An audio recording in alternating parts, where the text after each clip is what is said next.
Hello everyone, it is I7s, bringing you Module 2.0, Building Basics. For those that are joining us for the first time, I recommend checking out Module 0.0. Basically, TLDR, this is a guide series where we will be tackling Oni in a very non-sciencey kind of way, trying to survive as long as possible. If you've been watching the previous modules, don't worry, we'll be going back to Module 1, adding new things in future numbered episodes, but for today, we're going to be kind of switching gears to building basics with the Duplicants. In this particular episode, the 0.0 part of it, I'm going to be showing you guys how Duplicants kind of build. Like what they can do, what they can't do, and where to proceed when you just start out just like this. Alright, so let's get started. So I'm going to pause it real quick. We have 3 Duplicants. When you're playing the game for the first time, most people don't really worry about this, but if you go up to priorities, you can see the tasks, the various ones like attacking, life support, all this. You don't need to worry about this right now. The one thing you do want to worry about though is making sure that the Duplicants that can build can in fact build. You don't want X's there. At the very beginning, it doesn't really matter who builds as long as that they can build. We're just gonna use the Duplicants and their skills to build and dig and do the things that they need to do. Right now you can't build anything because we don't have any resources, so it's best to start out with digging a little bit. Here's the thing that's kind of interesting about digging. Duplicants can reach up 3 blocks above like their bodies. So like, and I guess that would be 2 blocks above their heads. So let's show that in action and speed it up.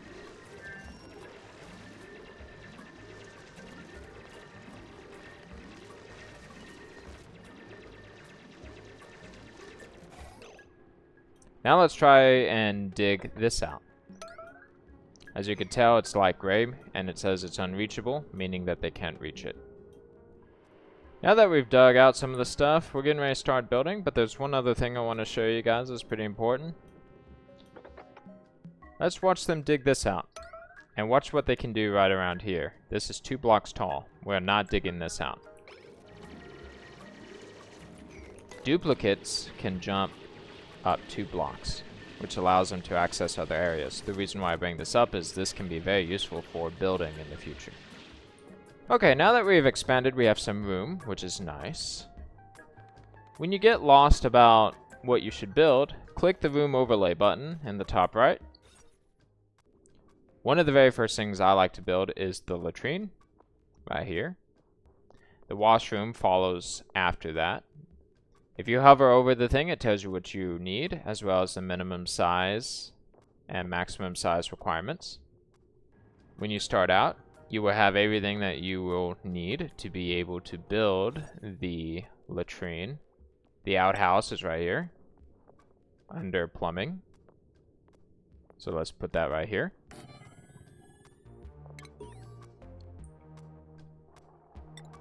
We're going to put the washroom right here.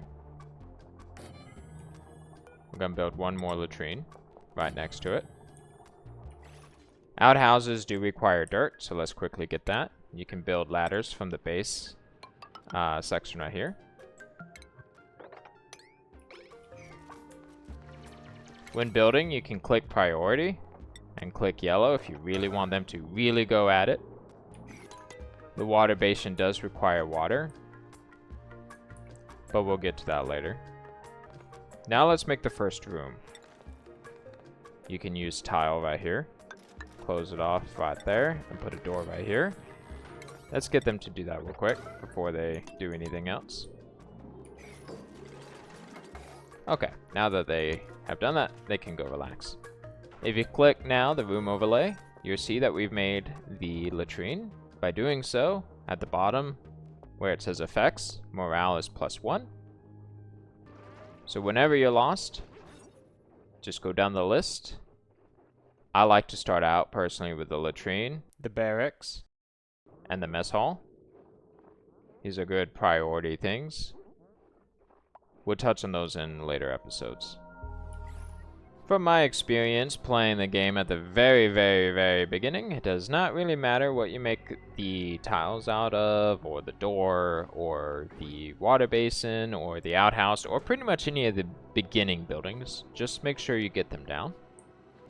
Now, a couple of other things that are worth noting. I mentioned that they can build 4 blocks up.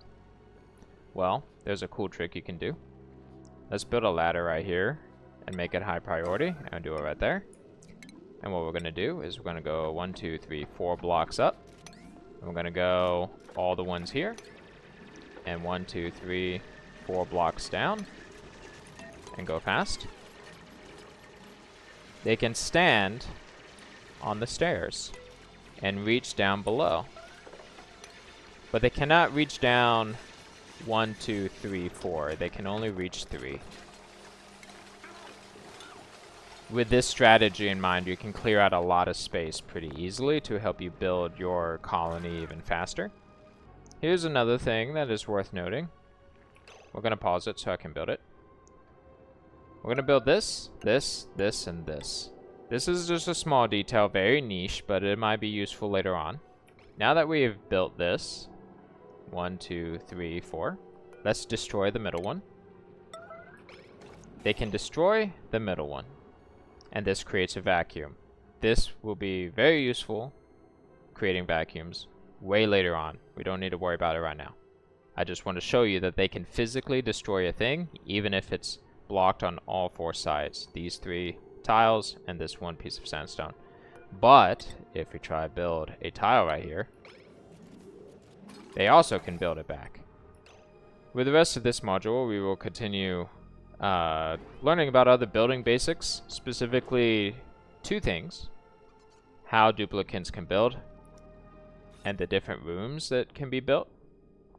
I will be doing this on this colony here, but I will have sandbox mode, so that way if I need to do something quicker to show you guys, you know, it'll make sense, it'll be easy. And way later on, we can talk about, kind of like in Module 1, when you might want to switch something out of being made out of a certain material. In the next one, we'll cover another one of these rooms. Until then, I'm Sevens. Glad you're here. And I'll see you guys in the next one. Alright. Bye.